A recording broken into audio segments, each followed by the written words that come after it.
Hey everybody, welcome back to the History of Video Gaming podcast. My name is Wes and I am here with Ben. How you doing, Ben? I'm doing great. How are you, Wes? No, I'm doing pretty good. It's been a good couple days. We haven't actually recorded in a few weeks, just various life busyness getting in the way. But Yep. it's good to be back, doing a little bit more recording. Hopefully, God, I keep punching my microphone. Sorry. Do you want to start over or just include that in the recording? No, we'll just keep going. Okay. So let's start off by talking about what games you've been playing recently, Ben. Yeah, so as you mentioned, it's been a couple of weeks. So I've been kind of floating in between a couple games. So I'm not sure which one I kind of want to get into right now, but I kind of want to get into the one that I think you won't know anything about. Ooh, okay, yeah. So I've been playing, I don't know why I thought about this, but I brought back a game from probably elementary school or middle school or something. And it wasn't RuneScape. I've kept all these years, yeah. And it's a game called Majestic Chess. Have you ever heard of this? No. Yeah, I bought this game, I want to say at Walmart in one of those giant bins of discarded games. Right, you know? yeah. And it's I have the original case here, and it's not even a full. It wasn't sold in a box. It's basically a music CD case, just with a jewel kind case. of nice cover. Yeah. But it's actually really cool. I don't know why I thought about it again, but basically it's chess, except there's this weird sort of D&D RPG style kind of spin to it. Oh, okay. So there's 8 chapters, and in each chapter you basically start out with just a king on the board, and then you have to you might do some quizzes or play some simple matches to gain pieces for your side of the chessboard. So in the beginning it might be you and a rook versus an enemy king and 2 pawns or something, Right. And you're trying to mate them or whatever. But as you progress through the story of each chapter, you slowly build up your forces. You've got, these magic spells, which are essentially redos, or one just destroys an enemy pawn.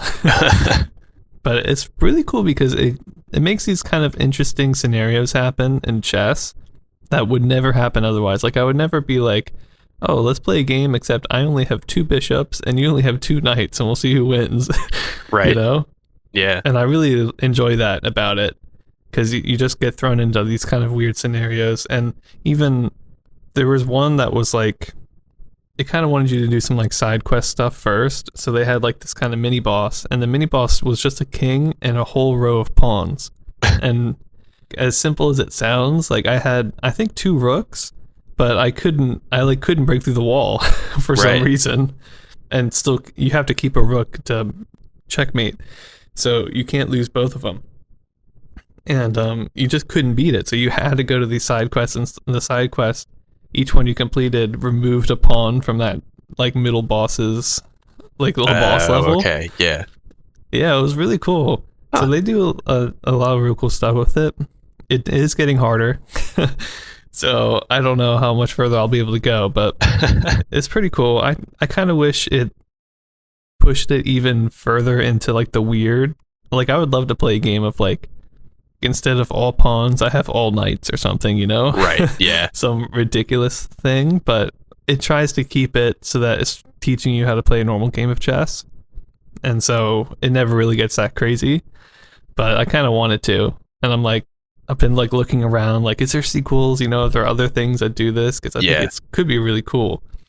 But nobody does, I don't know. So I think it would be fun. It does sound kind of interesting, but I could see how that would be a really niche kind of a group would be interested in it and have fun with it. So maybe there's just not enough interest, or it was just some weird one-off company that made it.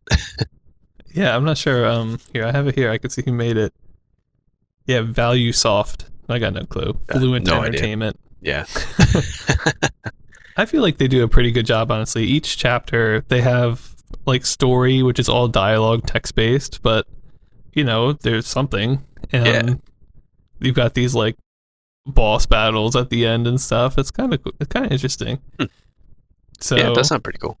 And the quizzes are cool too, because that's kind of like in the very beginning of a chapter, you just have a king, right? So it's like, well, I can't really win with that. So they give you these kind of quizzes, or they'll show you something and then it'll be like, solve, 5 checkmate and 2 puzzles in a minute and you get a rook, something like that.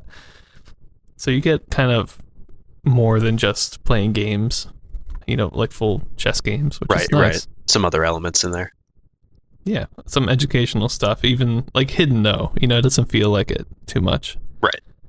So I quite like it. And I don't know why I kept it all these years. I don't know why I thought of it, but I'm like, you know what?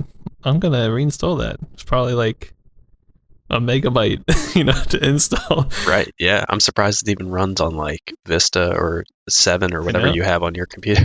Yeah, I got 7 on mine. It says Windows 98 Me 2000 XP on it. But it ran fine, so yeah. Majestic Nice. Chess, Wes. You should check that out. Majestic Chess. If you can find it at your local Walmart Right. trash bin. Yeah, it's probably buried in the back somewhere. Yeah. So I've been doing that a little bit. My mom got me at one point for Christmas when we just got the Wii, 2 of like those, just like 2 for $1, or not that cheap, but like, it's just like grab a bunch of Wii games and buy them. Yeah. And those were not the case where there were secret gems. These were both horrible, and they were called the Ninja Bread Man. Ninja Bread Man, that sounds amazing. Billy the Wizard. Oh god. Which was just like horrible, like Harry Potter, weird, trying to fly on a broom, but the controls sucked, and yeah. So I haven't been playing those recently, but yeah, I feel like I've been pretty lucky, like grabbing weird stuff like that. Like that one was like pretty decent. Like another one that I grabbed out of the bin randomly was Restaurant Empire, which is like one of my favorite restaurant kind of tycoon games. It's so good. And that one was like similar, just like a little CD case. Right. I have Restaurant Empire 2 now, and I play it every now and then. There's like some sick jazz elevator music in the beginning that always hypes me up. Yo, so. Hell yeah. Yeah. What have you been up to, Wes? Well, so I've been playing, again, we haven't recorded in a while, so a couple different games, but the main one I wanted to talk about was Hades, which is a roguelike game, so right up my alley. Mm-hmm. It's still in early access, and it's not new, but I think it just released on Steam like a month ago. It was I think a timed exclusive on maybe Epic Games Store or something like that. Okay. I'm pretty sure at least, or maybe it just was being hyped, but it wasn't released on Steam for a while. And it's like really good. It's Supergiant Games, who have like a real dedicated fan base, but I've never played any of their other games before. I wanted to. Do you know what they are? Yeah, so Bastion was their first one. Okay. Which gets a lot of hype. They have a very like classic, or like a very specific to them kind of art style that like kind of they do it in different ways, but it's in all of their games. And also I think all of their games are like isometric, so that weird sort of top-down 3D-ish kind of view. Right. So Bastion was their first one, which apparently is like fantastic, kind of story driven RPG, I think. Not sure if that one's turn-based or not. And then Transistor, which is another really popular one, which looks really fun. I haven't played that one yet. And then another one called Pyre, which apparently is a little bit weird, but still really good. And then this is their most recent one. So they kind of have like a real dedicated fan base of people who just love Supergiant Games. And this is my first one that I'm playing. And so far, it's just got like really good storytelling. The voice acting's all on point, and the gameplay is super fun. So I can see why people really like it, and I kind of want to go back and play some of their other games now after playing this one. But one of the main reasons I was interested in it is it's based on like a interpretation of Greek mythology, which I love. You're the son of Hades, and you're trying to escape Tartarus, and just like fighting all the gods, or fighting a bunch of people on the way, and all the gods are helping you out, but they all are like kind of goofy in their interpretations of them. Like Poseidon's just like kind of a jerk and like a big show off, but he helps you out all the time, and you're like technically Zeus and Poseidon's nephew, so they're always like saying, hey little nephew, how's it going? Here, have some super godly powers to help defeat all these monsters and stuff like that. Yeah. So just like the theming of the characters is really good, and it's really far along as far as like early access. There's tons of different weapons, tons of different ways you can play the game, a lot of different characters that you can kind of like give gifts to learn more about them, and then they give you stuff in return. And I don't know, I'm trying to think how else to describe it other than that it's like really fun. I just beat the first boss or the last boss for the first time yesterday, I think, or 2 days ago. And it's really hard. Of course, 2 phases and tons of like super specific dodge timings and stuff like that. But you can also get like really super overpowered if you pick all the right stuff in combination. So that's been super fun. And yeah, I'm excited to play more. It's one of those ones where even though I beat the final boss, they still give you like, they're like, okay, now you unlocked hard mode. So there's still tons more to do and plenty more stuff to unlock too. And they're still adding stuff. I think they have like 3 or 4 more updates before they go into full release. Mm-hmm. So definitely looking forward to it. Probably going to buy Transistor at some point and play through that because that also looks really fun. But very different. They like take their same style but make like RPGs and then this like roguelike kind of thing. So it's interesting to see how they kind of take their style and apply it to a bunch of different genres. Yeah. It sounds like something right down your alley. And the company sounds very solid, you know? I'm sure it'll be very, very good. Yeah. They've kind of built a lot of trust, I feel like, too. Like I don't know if this is the first time they've done early access or not, but it seems like they just consistently deliver, which is good. And so far with Hades, they definitely have. Yeah. So yeah, that's what I've been playing recently. Nice. You're doing brand new games. I'm doing games from like 30 years ago. Right. A little bit different. No, I've been playing a bunch of stuff, but I'll talk more about some of the other stuff next time, maybe. Sounds good. But should we get going to our special topic for the day? I think we should, yeah. Yeah, we got a short one, but an interesting one today. We're going to be talking about Atari's latest history, because I think the last time we talked about them was like maybe 72 or something, 74, I don't know. It's been a couple years, and they're about to go through some kind of big changes. So I was like, you know what, maybe it's a good time to kind of re-talk about Atari's history and what's going on internally a little bit. As you remember, it was founded by Nolan Bushnell and Ted Dabney. Almost immediately, Ted Dabney got pushed out.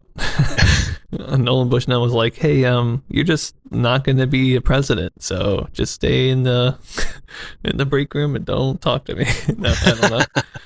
But he didn't stay very long, and I think he left and he sold out or whatever, which was probably not a great idea, right? Because obviously the company was still growing, but I think he made a fair amount.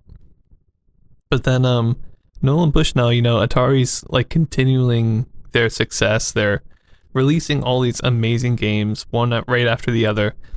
And eventually, we're going to get into pretty soon, they're already starting to develop the Atari 2600 in 76 here. And Bushnell was like, you know what? I think we're going to need more capital. We need to grow. We need stock markets. This is going to be a big public company because we're getting to that point. And so he was kind of looking for investors or people he could maybe sell the company to. And Warner Communications was interested in it. The president of Warner Communications is named Steve Ross. And his children were loving video game cabinets at Walt Disney. So he was like, yeah, I might go in on that. Nice. So for $28 million, that was back then, I think, dollars, which is a lot of dollars. Warner Communications bought Atari, and at the beginning, Bushnell was still president or whatever, but he kind of got forced out pretty quick after a dispute with Warner in 1978. That was mainly about the lifespan of the Atari 2600.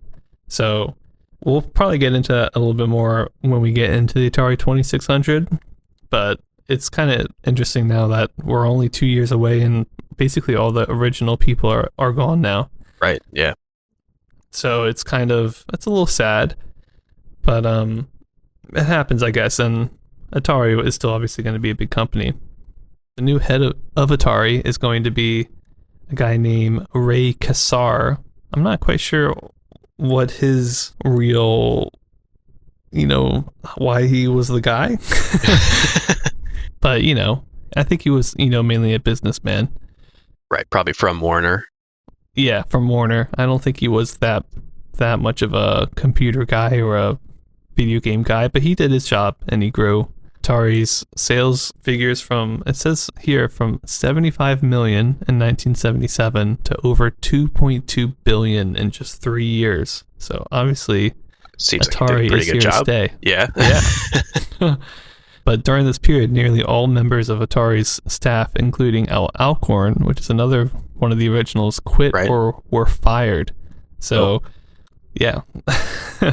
So I don't know. I feel like it might be sort of maybe a foreshadowing of things starting to go down in Atari, but who knows? They're still growing, obviously. And even 3 years from now, it's still into the 80s, so we still have a lot of great Atari games left, I'm sure. But it's just interesting to me that a lot of the originals are getting forced out or are leaving at this point. Right. Yeah, it makes me wonder if when Warner took over, they're like, hey, you guys kind of like flew by the seat of your pants and did some things that weren't technically illegal yet, but at least with Bushnell, where I forget exactly what it was, but like the Key Games thing, at least, where it's like, Yeah. Speaking of, Key Games is going to be closing in 78, I think, after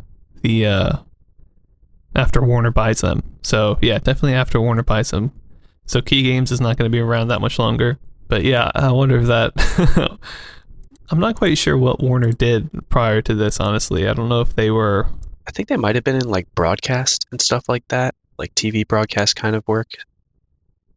I'm not positive. And it's eventually they will become Time Warner, like the Time Warner group that we know now, I think. Mm-hmm.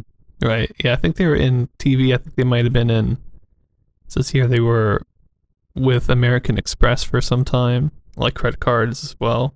They probably had their hands in a lot of things. Right. They owned Mad Magazine, DC Comics. Oh, nice. So they're a big company, obviously, still are. But yeah, it's pretty cool that this is happening. I think this is like the first real big.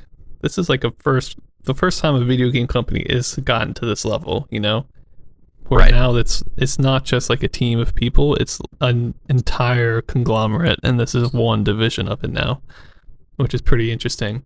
I wanted to continue talking about Nolan Bushnell for a little bit, because I think his story, what he does after Atari, is a little interesting. So he made what he called Pizza Time Theater. He was like, you know what? Arcade machines are only in bars. All these older people are using them. But I think kids would really enjoy some arcade machines. And what do kids also love?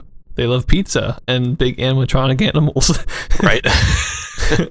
So he made Pizza Time Theater with Atari, and then after he left Atari, or was forced out, he bought Pizza Time Theater's rights back from Warner Communications, and that was like his main thing, and that would become Chuck E. Cheese. So it's so weird to me that Atari and Chuck E. Cheese is like related, but they're by the same dude. I remember reading that originally. It's funny because you got all this Pong stuff where it's like, okay, that's our parents' generation childhood, and then I still remember like wanting to go to Chuck E. Cheese as a kid, and for my childhood, it's like this kind of weird. At the time, it was probably still like run down and kind of strange, but it was still fun. I know, it's kind of interesting. But he made his own like kind of sub companies to make coin operated games for Chuck E. Cheese. And one of them was a company called Cadabroscope, which kind of helped with animation, and it says computer assisted animation. That might also be the animatronics, the big machine dudes. Right. But that one, it would eventually, or that one and another one, Senti, would eventually be sold to a couple companies, was eventually sold to Lucas, and then became the beginnings of Pixar. So like Pixar is now in the story. And I'm like, this is crazy. Yeah. But just like kind of getting into the future here a little bit. But Chuck E. Cheese, I don't know what to say, but Nolan Bushnell, he made a lot of big loans on Chuck E. Cheese. and had started getting some into some financial problems and ended up filing for bankruptcy in 1984. Right. After that, a different company called Showbiz Pizza Place bought Chuck E. Cheese, paid off its debt, and that's what who's currently running Chuck E. Cheese. And today, there's over 500 locations. So Are they really? Yeah. I, for some reason, had just imagined that they were all closed, but maybe that's just because I don't want to go to Chuck E. Cheese anymore. I feel like I remember them going into bankruptcy, but that might have been this first one, or maybe it happened again. I'm not sure. Yeah, I'm not sure either. I think they're still around, and it's still. I mean, Nolan Bushnell's not at the head anymore, but right. I love how he only ran it for like 5 years, and then it was like, nope, it's done. So yeah, I'm not quite sure what happened there, but yeah, that was kind of my little update on Atari. Nice. New people coming in, old people going out, doing great things like Chuck E. Cheese, and yeah. But I don't know if that's great things. Well, it's doing things like Chuck E. Cheese. Things. And we'll continue to see some great games from Atari, I'm sure, as we go through this time. But interesting to the background of who's still behind some of these games and the changing of hands of who's going to be making them. And it'll be interesting to see if we kind of see the effects of like a bigger production force or more funding behind all of these as we get into 78. Yeah, not only that, but I'm also interested to think, how much Chuck E. Cheese played into creating the arcade that we're familiar with. The one that's more in like a restaurant or pizza place or bowling alley or something. Right. And not like a bar, because we don't see those anymore, really. I mean, there are some bar arcades, and I think they're actually kind of coming back. But yeah, barcades are seem to be gaining popularity again. Mm-hmm. But at least when I was growing up, that wasn't where we played arcade games. It was in like a Chuck E. Cheese. So I'm kind of interested to think about how that might have influenced things as well. Right. Yeah, and sort of the transition to stuff like Dave and Buster's now, which has been around for a while, but that's sort of the more adult end of the... not even. That's adult. That's like family, because it could be either. Mm-hmm. But yeah, it'll be interesting to see. Yeah, definitely. So I think it's all good stuff for the most part. I'm excited with Warner. We'll see what they do. Yeah. Have to see now that Nolan Bushnell's out of there, if the ideas are totally gone, or that's not until 78, right? Or a little bit after 78. He leaves in 78, but I think Atari gets purchased in 76, so that's already happening. All right. Yeah, I don't know. I feel like weirdly okay about it, because I think, wasn't Nolan Bushnell kind of like a weird guy? I think that spearheaded some of the shady business strategies that Atari employed. Yeah, I don't. It's probably fine. Okay, cool. Yeah, so I think with that, why don't we take a short break here? We'll go right into the timeline. All right, see you guys after the break.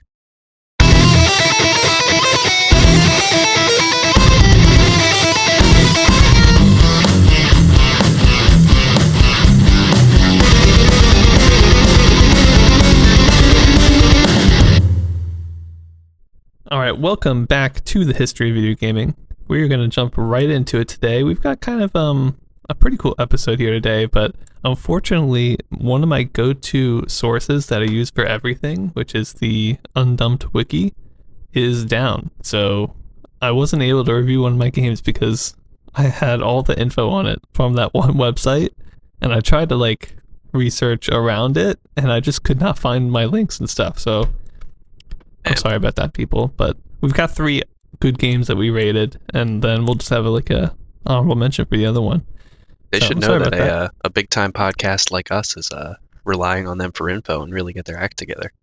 I know. I even felt pretty good about myself, because the same day that I noticed it, this is a week ago, by the way, and still nothing has been done, but I put a forum post on there. I was like, I'm doing my due diligence, and I'm actually trying to notify, whoever is caretaker of this. Right. But I actually think the website ends in IT, so they might be Italian. Maybe that's why they haven't gotten back to me. Oh, that's possible. They should figure it out. Anyway, we'll tackle that problem a different day. Let's get right into it. For now, we are starting here with the People's Computer Company July issue. There's only one game in this issue called Sinner by Matt Oglesby, and we didn't feel like playing it. But it's a game where 3 fiends try to eat all of the sinners, which are dots. So I think how it is, it's like kind of a grid of dots, and then there might be like 3 circles. And whenever those circles move to a new dot, the dot that they were at disappears. So, and you also have the ability to remove a dot every turn. So you're trying to like cut all the circles off from some of the dots so they don't eat all of them by removing stuff and trying to make kind of like a barrier between dots. Interesting. So, yeah, I mean, it sounds okay. And you're trying to defend the sinners in this one. Yeah, trying to defend the sinners, yeah. You're saving the sinners. I love the theming of this. Like, you could talk about that for a little bit, and then you're like, and so the game is basically circles and dots. Yeah. Forget that whole thing about fiends and sinners. It's you really got to use your imagination here. Yeah, exactly. But I'm okay with it. It sounds okay enough. Yeah, interesting enough. Another Mac Oglesby classic. Yeah, he's got a lot of those.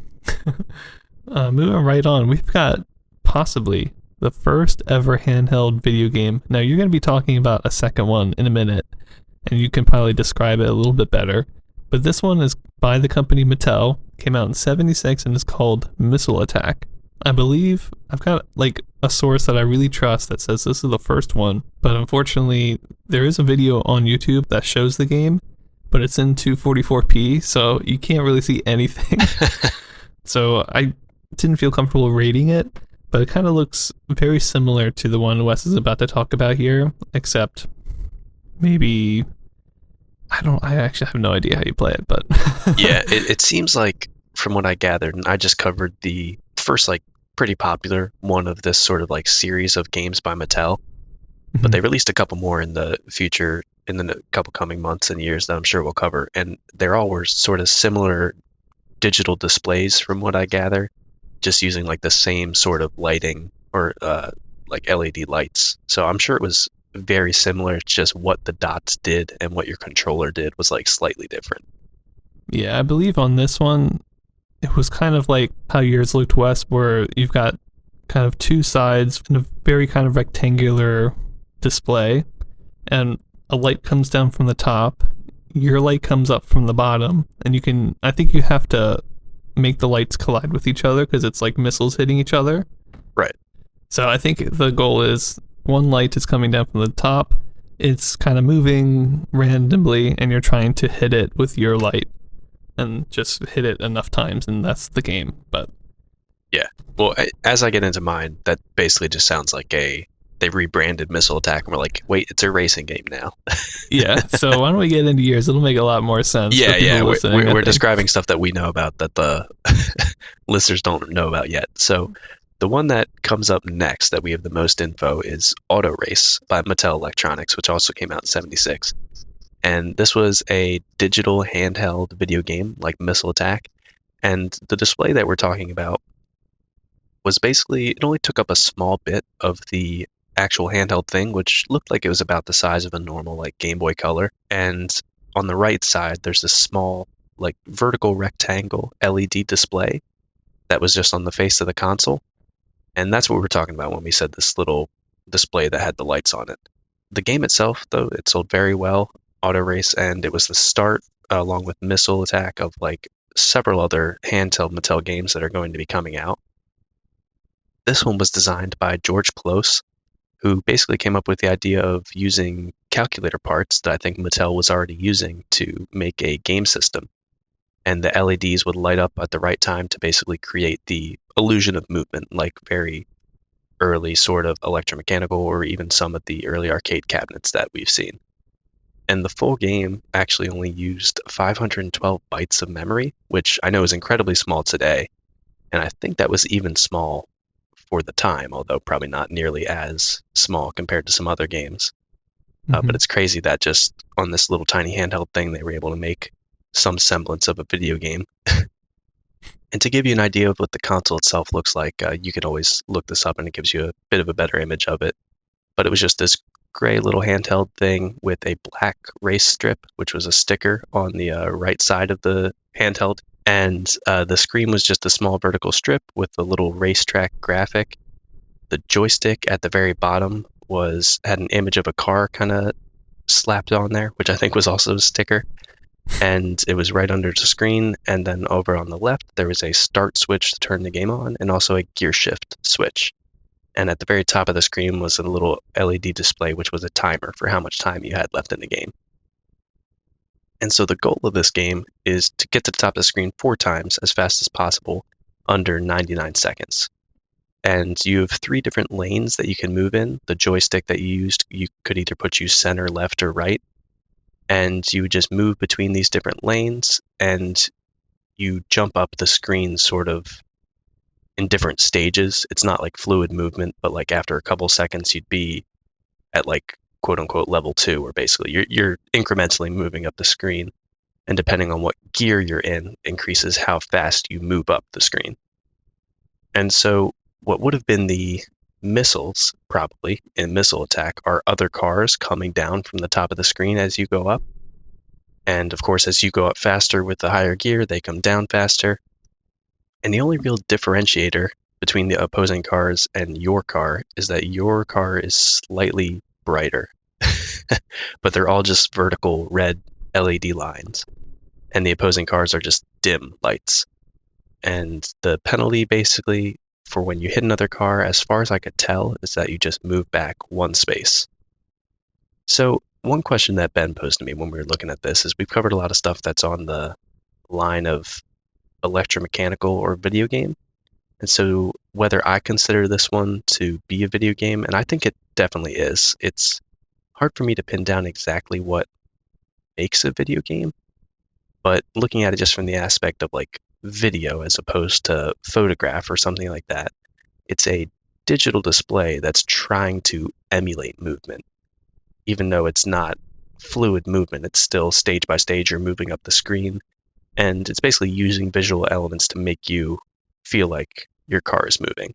So I don't know what you think about that, Ben, but that was kind of my perspective on it. Well, my dad actually has some of these old Mattel games. I have one with me now. Let me grab it quick. So I'm curious to see if the red dots, are there just like 12 red LEDs, or is it more of like a pure digital display and there's like 12 places where there could be red lights, or is there actually just 12 light bulbs? Do you know what I'm saying? I'm not sure. Yeah, because Let me grab one quick. Yeah. All right, I've got Mattel Baseball from 1978 that my dad still had somehow. From the display that I'm looking at, actually, like where it would be black for the racetrack, I can actually see like a circuit board, like back there. It's very hard to tell what the lights are. They move very fast. I don't know. I feel like I'm on the edge about it because, like, the fact that the lights aren't consistent, it's not like Pixels, right? Or even some of these arcade machine games. It's more like it looks like there's really, really small light bulbs, LEDs. Right. And they're just kind of turning on and off in a certain way that makes movement look like it's happening. Right. And to me, that's kind of electromechanical, but it is like purely digital though. It's only lights. It's not, there's nothing actually moving in there. So for me, it's like right on the edge. Yeah, it's a weird definition too, or it's hard to define because it isn't like a graphical sort of pixel display. And I'm showing how much I don't really know about graphics the more I talk about this, because it is just, those LEDs lighting up in sequence. But I don't know. It feels like a video game though, right? It does, yeah. And it's going to be weird because there's going to be things on this line that will say, well, even though this is similar to Auto Race, it's different in these other kind of ways, so we're not going to count it as a video game. So it's kind of a curving sort of line, I feel like, as we go through these reviews for this one, and especially for the sake of reviewing it for this podcast, I feel like it is a video game, but there might be others that are similar that we don't really think are games as we go through it. I don't know. It's a tough call. Yeah, I did go through, the source I had that kind of put these in order for us. It did have a bunch of games that came out before this time that were handhelds, but they were all like calculator games. It was like a calculator and it'd be like 3 + 3 equals, and then you would push it on the calculator. And then they're like, this is a calculator game. Right. Like, I don't know if that's really like a video game though, This one, like, Right. actually, it's got theming. It was only meant for entertainment purposes, And I feel like because it took off a little bit and was pretty popular, I mean, my dad still has some of these, so they've got to be somewhat popular, right? Right. I felt like they definitely should be included on the timeline, even if they might not be like 100% video games, but Yeah. they're very interesting because it's just, you're basically looking at just red dots, with some nice overlays or something, but or stickers. But they do a pretty good job of making you feel kind of like that you're forgetting what you're looking at a little bit. Right. Yeah, and I think you hit on an important thing with the fact that it's something created purely for entertainment, which of course blurs the line a little bit as we get later into it and you get educational video games, which are still definitely video games. But let me get into my ratings, because this is definitely something that's important to our timeline and we felt like we really should include in here. So for graphics, I gave it a 1.5 out of 10. The graphics for this game are super simple, as we've been saying, but I think it makes sense for a handheld game in 76 to be this simple. The display was really small, but that kind of makes sense because the machine was supposed to comfortably fit in your hands, and it really was impressive to me how much they were able to do with this kind of handheld console. But despite all that, the graphics aren't really great if you compare them to everything else that we're seeing in 76. The cars are just red lines, and the only other graphics are like vertical red lines that are denoting the lanes, and then the timer numbers at the top of the screen. So there's not really too much going on there graphically. For the sound, interestingly enough, I gave it a 3 out of 10. Okay. It's like really cool sounds, especially when you're thinking about how small this handheld is. There's buzzing that goes on throughout the game that represents the motor, and it changes in pitch when you shift gears from 1 to 4. There's also a little beep sound every time that you hit another car. And when you complete all 4 laps, there's like a little tune that plays to say like, hey, you beat the game. Oh, really? I didn't yeah. even notice that. That's cool. Yeah, there was a couple different videos on YouTube of people playing this, and it kind of hits another point that you mentioned. I think that even if this isn't like an incredibly impressive game, it seems like it was super popular and a lot of people loved it at the time, because like all the people I watched play it were like, oh man, this is still so good, and they were having so much fun, even though it's just like this tiny screen and these little lines slowly moving up it. Mm-hmm. And the tune itself was just like 2 alternating tones that played at different intervals, but it just felt like one of those iconic sounds that if you played it for somebody who played this game in 76, they'd be like, oh, that's Auto Race, like no question. It seemed like one of those things where you could instantly identify it with it if you were dumping hours into it as a kid. So I think we definitely have seen much better sound at this time, but the variety of the sounds that they had in this and also the way they used them to make the game more interesting, I thought was really impressive for a handheld digital console. And so getting into the gameplay for this, it's really simple, but I did end up giving it a 2.5 out of 10 because in every video I watched, like I was saying, people were just having like so much fun with this. I think a lot of it could be explained with the nostalgia of it, but it seems to me like Auto Race is kind of a case of simplicity done right. In the context of what the system was as like a handheld, the gameplay didn't really need to be super involved. Like maybe they could have added something where there were lives or a bit more of a penalty for hitting other cars. But I feel like the difficulty fit really well where you could just like pick it up, play for 15 minutes, have a good time, put it down, and then maybe not play it for like the next day or a couple hours. But you could always come back to it because it was so simple and fun and kind of addictive that you could keep trying to beat your own high score. And also the fact that it's a handheld, I think really complements the simplicity because of that. You can just kind of pick it up and play it and then put it down. It really lends itself to that sort of gameplay. And for relevance, I also went pretty high on this. I gave it an 8.5 out of 10. It's, I think maybe we were talking about Missile Attack, so technically the second digital handheld game, but it sold really well. It led to more handhelds that sold even better in the future, and it just seems like it was really important in video game history. I don't think it was the genesis of the handheld game idea, since like Ben was talking about, we got some of the calculator games that sort of spurred this on, but it merged new sort of technologies with the idea of a portable game, and handhelds are still prevalent today. So anything that kind of contributes to this idea of handheld seems really important.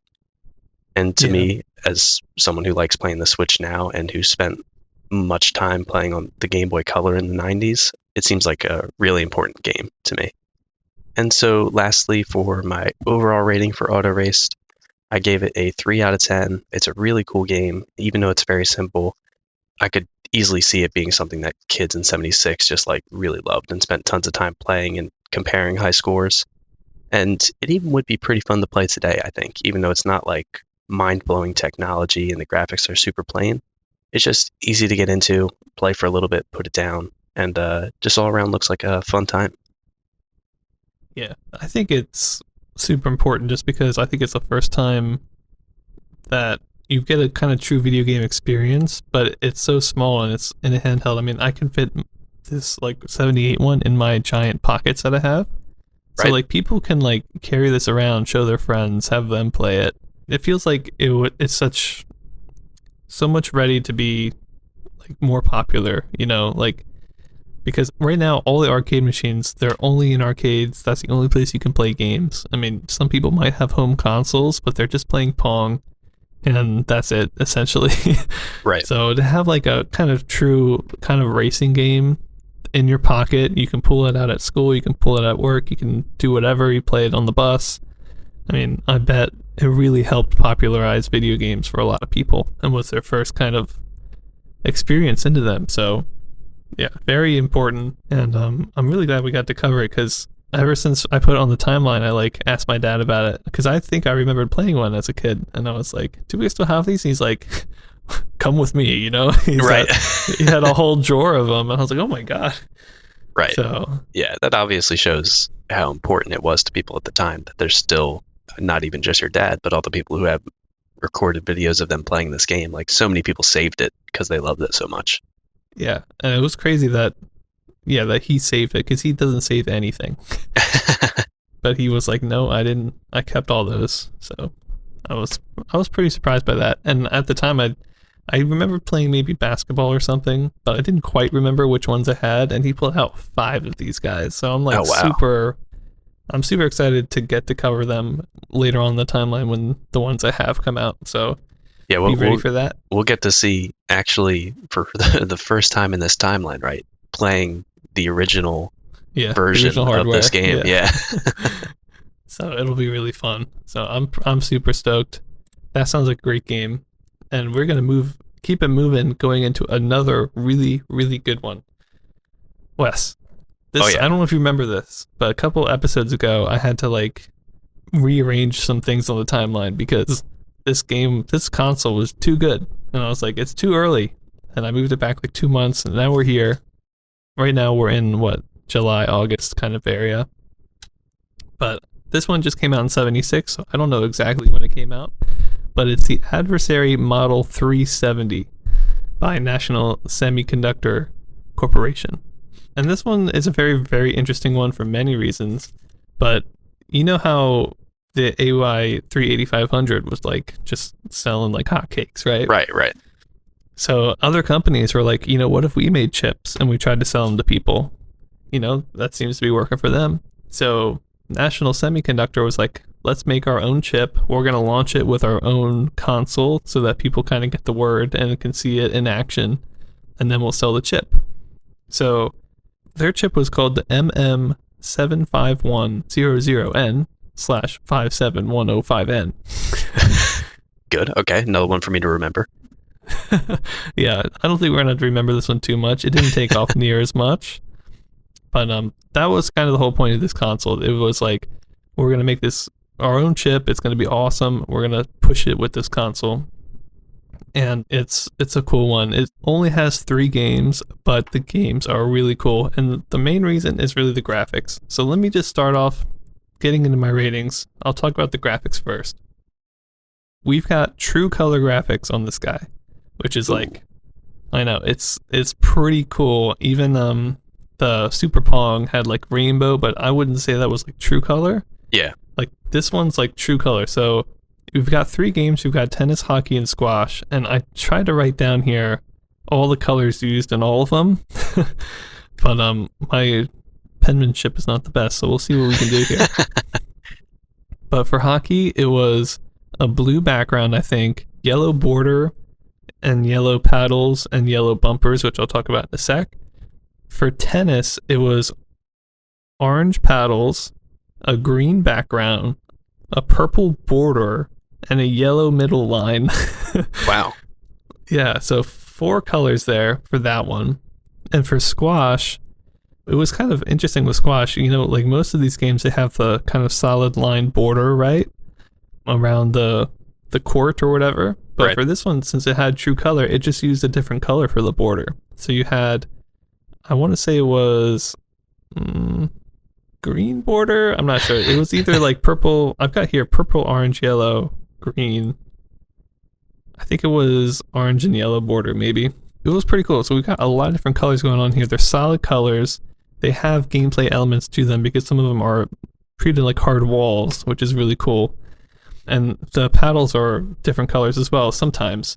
Like in hockey, you know, one person's on one side, one person's on the other.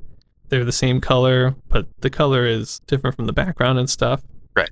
But when you get into squash, that's where it gets really interesting because you have squash is played where as soon as the ball hits one paddle, the paddle disappears and the other person's paddle comes up.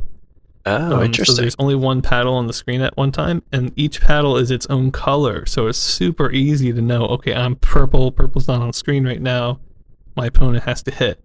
I mean, it's the best squash experience I've ever played on one of these, which is great. And in addition to all this stuff, it had on-screen scoring, and it was the type where it would go away in between points.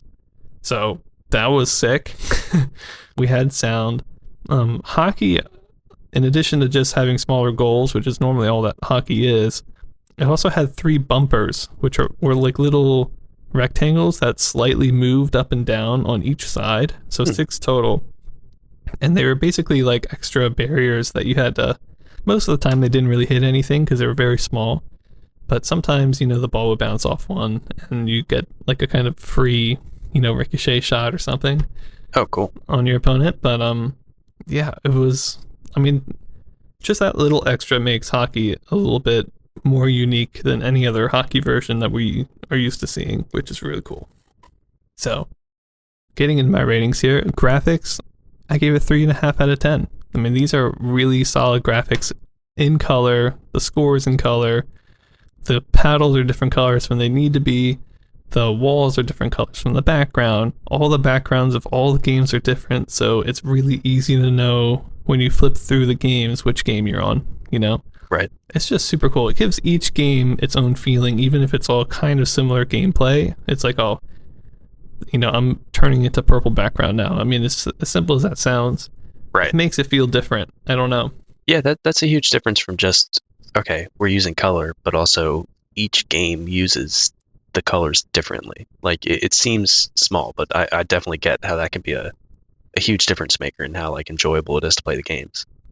Yeah, it makes each one feel like it has its own character somehow. Right. Yeah. Which is really cool. So for graphics, I gave 3.5 out of 10. For gameplay, I gave 4 out of 10 because of how unique the gameplay is. Squash is the best squash ever. Having the paddles be different colors when it's that person's turn to hit. And it's even fun. We've talked about this before, but like just knowing, oh, I want to be orange paddle this time. It makes it that much more of a connection when you're playing, you know? Right. So it's super good, even though they're the games that we've seen time and time again. This is the best version and the way it should have been done a long time ago. Yeah. I think. So squash was awesome. Hockey, having those 6 small bumpers, it helps. It makes it feel different from tennis and not just, look, the side has a smaller goal, so it's different. And Right. it's like, no, this one, tennis is just the normal, but then hockey, you get 6 more bumpers. It changes it up a little bit, and I really like that.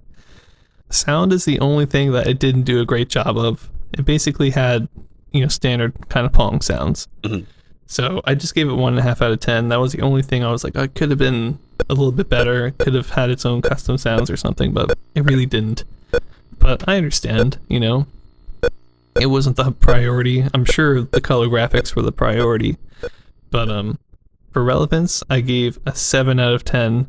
Not only is this the first true color console game, I believe, assuming you don't count Super Pong, but we also have, I think the history behind it is really interesting as well, with the kind of competition to the AY3 8500, which, if you remember, is in black and white.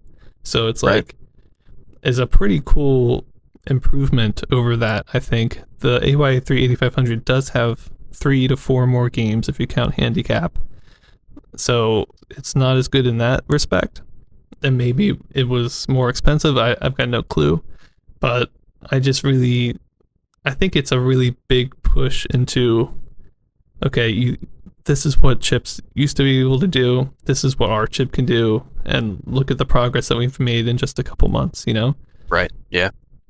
So it's kind of really paving the way forward for chips being, the kind of standard for all these consoles, and being like, who can make the best chip? That's the best console on the market. So I think it's really, really cool. And total, overall, I gave it a 4 out of 10. It's just very solid, and it was very, very fun to play and review, honestly. The colors just made it all feel very unique, and gave every game a little bit of character. So yeah, it was fun. It was a good one. It sounds really cool. Yeah, after we get so many consoles that are just the same, it's nice to see something that even like things that seem small now make a huge difference. Yeah, like comparing it to the Odyssey 400. That was in black and white. Right. That one, I think the scoring was on the screen the whole time. The squash, or they called it smash, was like both paddles are on the screen at the same time. They were both white. They were both on the same vertical plane. It was like so bad. Right. Yeah. Hockey was not distinguished at all from tennis, other than a small goal. And this one, it's like all that's fixed, I think. Yeah. And it looks better doing it. So yeah, a very solid opening here from National Semiconductor, who I think this is their first console that they make or have made, and I think their first chip as well. Wow. So very, very sort of solid opening. Yeah, really impressive. Yeah. Now they just need to make some like more interesting games. Right. In the business. Whoa. We can't ask too much. I guess it isn't. It isn't full color. It's the first time it's happened, so I should just take it. I thought this would be a good time to talk about the clones, the other consoles that have used this chip in 76 here. There's only 2 of them. One's called the Heathkit GD1999, and also the Gemini 7640. So it seems like the chip didn't actually sell that well. Right. Unfortunately. Yeah. It's not like the 50 that we're going to have to talk about at the end for the AY3 8500. Yeah. Yeah, it's hard to say since we don't know the specifics, but I could see this being a more, like maybe the price point was just too high or something for this chip. Yeah, I think so. And also, we have to remember the AY3 8500. It was, who made that? It was, I think GE or somebody. Like, it was a fairly big company. And also they, partnered with Colco, another giant company, to help sell that. Mm-hmm. So I don't think the console itself sold as well as the Colco Telstar. So, I think there's kind of a combination of factors at play. But and also we're gonna have even better consoles come out here very shortly, which is kind of surprising. But yeah, things are kind of just really taking off. So even though it's, I think, the best console that we've played to date, other than maybe Super Pong, it's gonna be like outdone pretty soon again. It's kind of crazy to think about. Yeah, it's exciting. Yep. So why don't we move on to the next one, which I'm also excited about, that we also rated. We're going back to back here today. Yeah. Well, this is now for something completely different.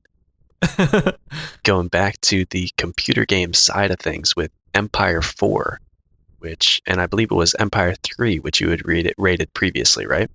Yes, and I quite enjoyed it, although I didn't really know how the game worked sometimes. Right, yeah. But it was like somewhat fun. Yeah, and that does seem to be a common theme with these computer games of this time, where it's, because they can, basically, and why wouldn't they? It's like, let's make these games super complex. Yeah. So I did want to mention right out at the beginning, in 76, there were also a couple other Empire games and Empire spin-offs that came out, but we don't think we can play any of them. Those were Empire S, Michelin, and Empire V. One important thing to note is that Empire V was actually a first-person version of the Empire games, sort of like Space Sims first person. But getting into Empire IV, which was created by a bunch of different people, but just a few of the names that you might recognize, John Deleske, Gary Fritz, and Charles Miller. It was basically a merging of Empire III and another similar game that was, I think, made by a small subgroup of some of these people called Michelin. And it was basically Star Trek with different race names to avoid copyright issues. I think one of the versions came out with a race called the Klingons, but then they had to change it because they were worried about getting sued. And I forget what they're called now, but it's not Klingon. And there's the Orions instead of the Vulcans and stuff like that. But the goal of the game basically was to conquer the galaxy. There were 25 planets that the galaxy consisted of, and you had 4 different races with one team for each race. And one of the big things about Empire IV is that up to 30 players could play. And this was on the Plato system originally, so it's one of those things where at the time you would have been playing like at a university on different computers on that kind of intranet sort of system. And the whole game itself can take days to play, depending on how many active players there are.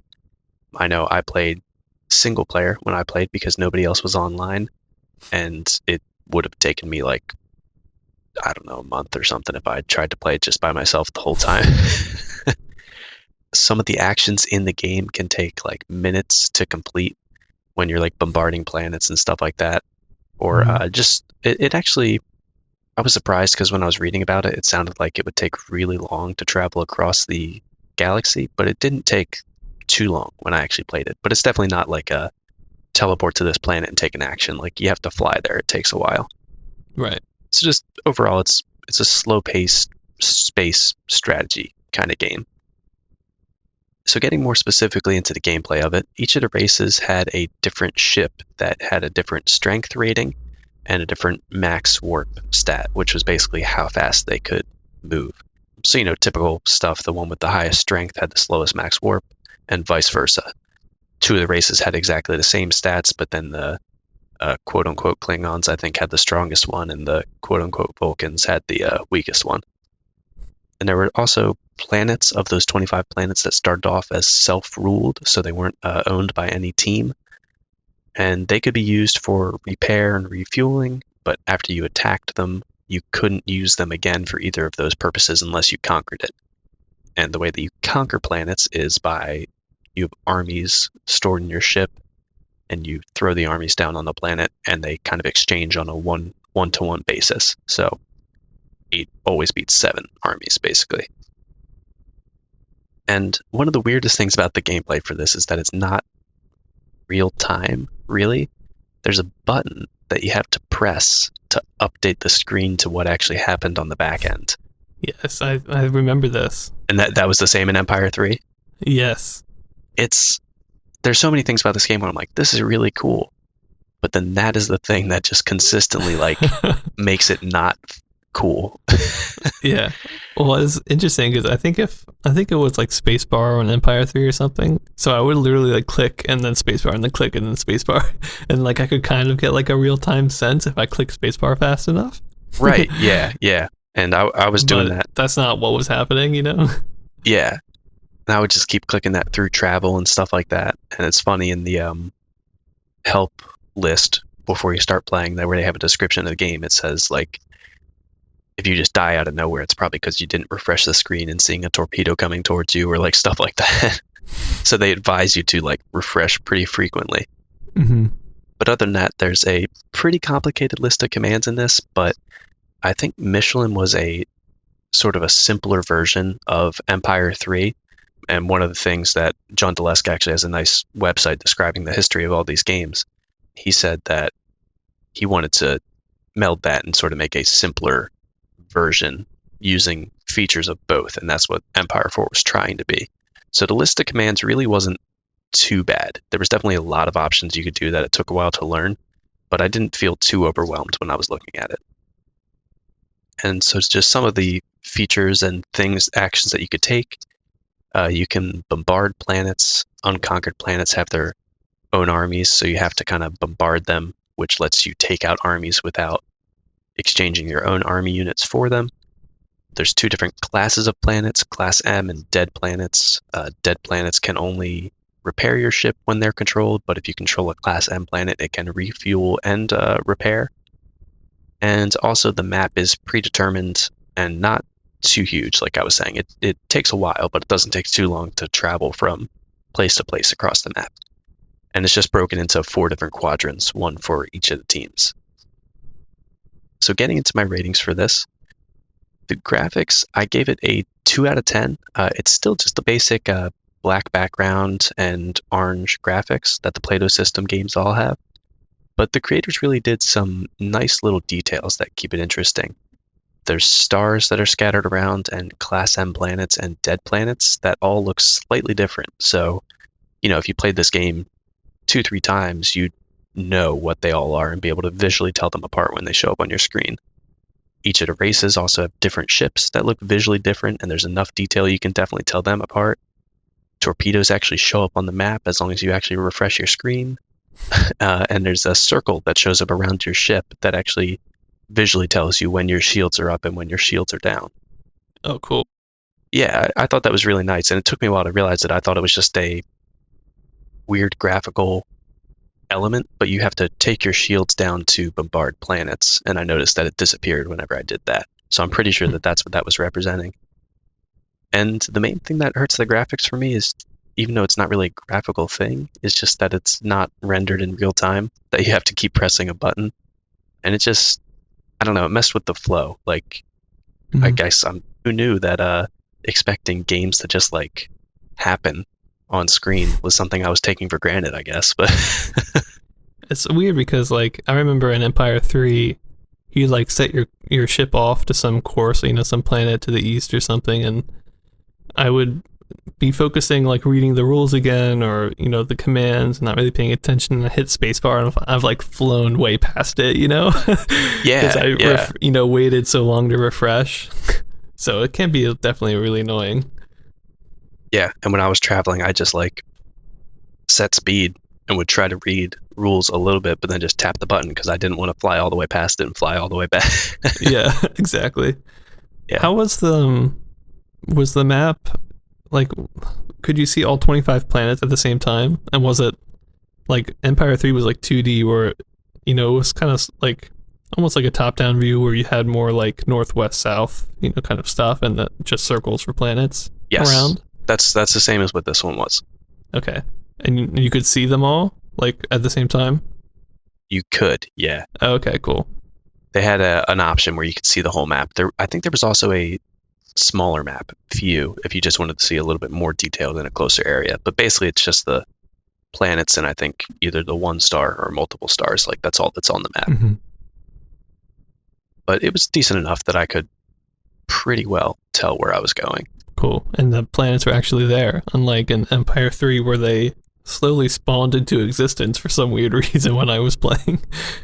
Oh, yeah. So that's a huge improvement. Like, the planets existed. And did you have a research thing? Because on Empire 3 you had a research fund that you could put money into, and I assume that's what was making me explore new planets, or have them show up on the map. But I had no clue. Oh, geez. That might have been one of the simplifications. I didn't see any option. Oh, that sounds really good then. Yeah. I didn't have to worry about that at all. Okay, or, good. I mean, maybe I would have done better when I had played the game if I had worried about it, but I don't think it was an option. And for sound on this one, nothing. No sound. NA. Yep.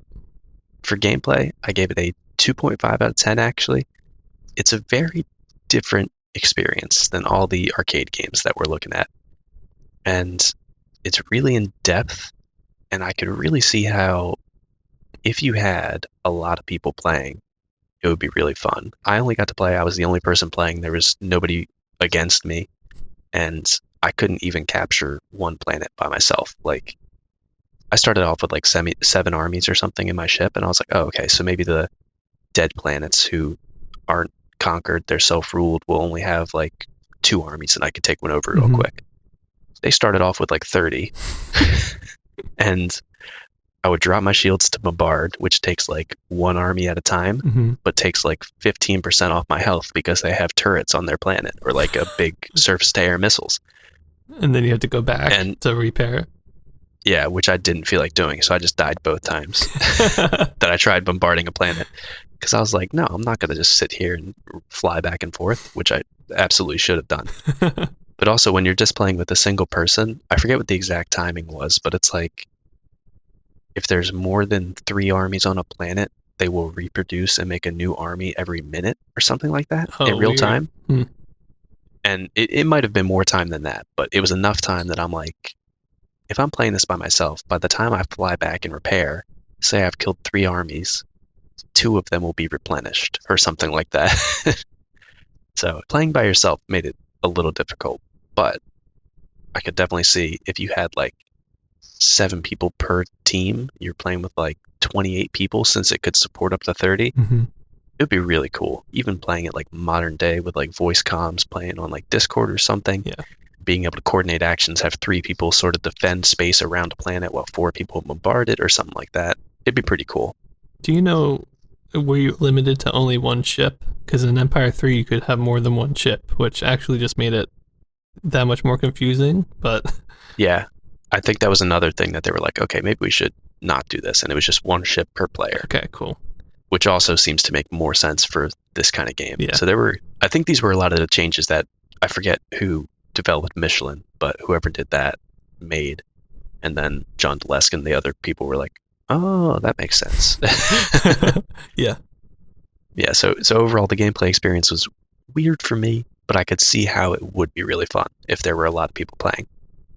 For relevance, I gave it 5 out of 10, because this is a iteration of Empire that definitely made some improvements to the gameplay, as I'm learning more and more as Ben's like, did it do this incredibly weird thing that Empire 3 did? And thankfully it didn't.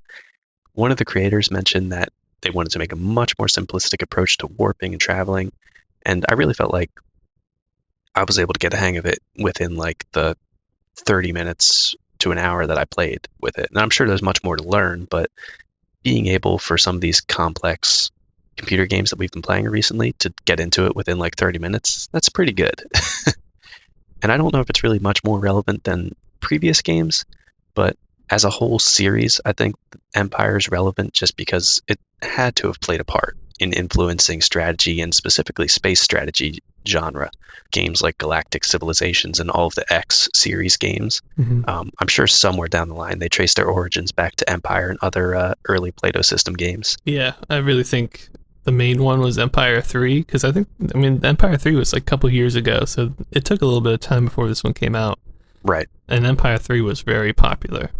So it's definitely, the series as a whole has definitely made its mark, for sure. Right, yeah. So whether Empire 4 itself is a super important one as a part of the Empire series, it's definitely relevant. And overall, I gave it a 2.5 out of 10. I think it would be a lot of fun if you had a lot of people, and I think it's really cool to see a 30-person game in 76. I mean, it still seems weird to me that at this point, I don't know if the internet is even popular or even exists in like the real sense, but still having a 30-person game on just like these local Plato system internet things is super cool. Yeah, it sounds really fun. Yeah. And it's, I don't know, for some reason, just I didn't think that was possible in 76. Spoiled by the internet, I guess. But the complexity of the game and the client-side refreshing definitely hurt the gameplay for me. But I think it's a really interesting niche, and it helped lay the groundwork for a lot of future strategy games. So it was a really fun one. I'm glad I got to play it. Yeah, honestly, it sounds very similar to Empire 3, but just like a couple small differences that made it probably a lot easier to get into. Right, yeah. So that's good.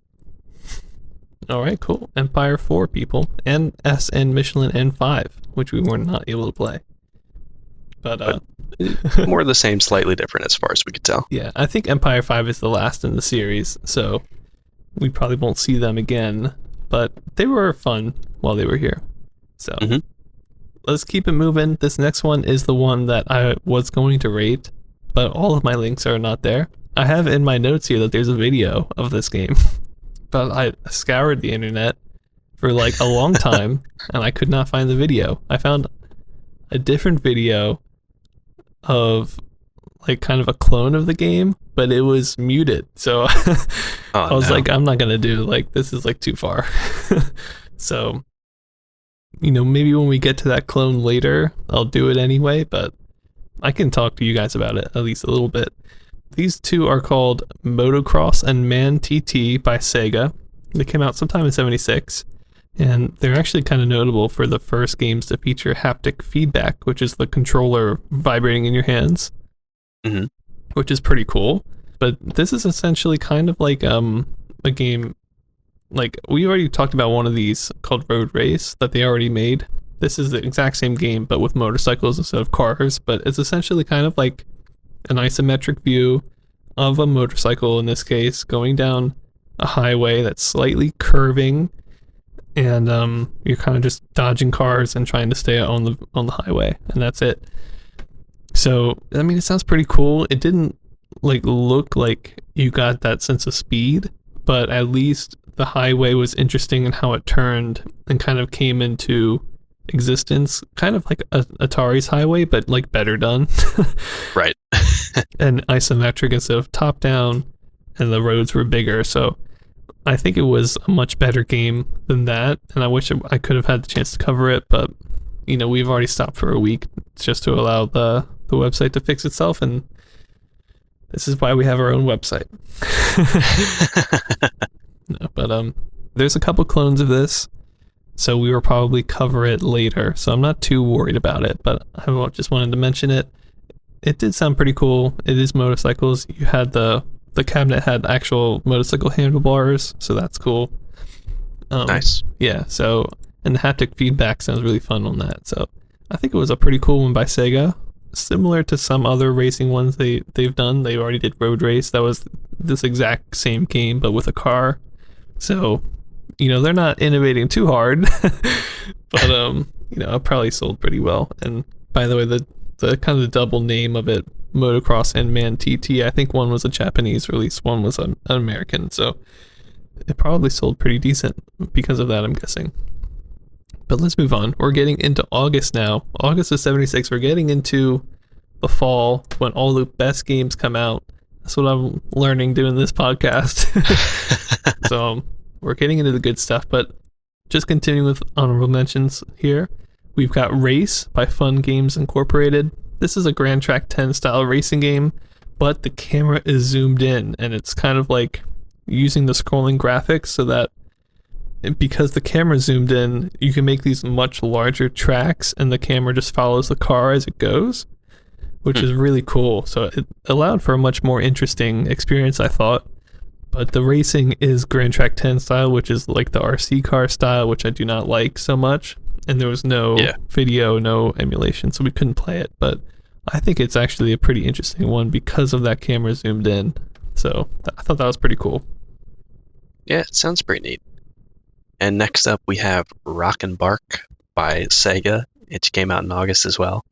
And this was a light gun game similar to Bullet Mark, but it was set with music. And it's weird because it's like sort of a rhythm game, possibly the first rhythm game, but we really only have flyers and descriptions to go on, so we don't really have much to confirm that. And next up, we have SkyTac by Innovative Coin Company.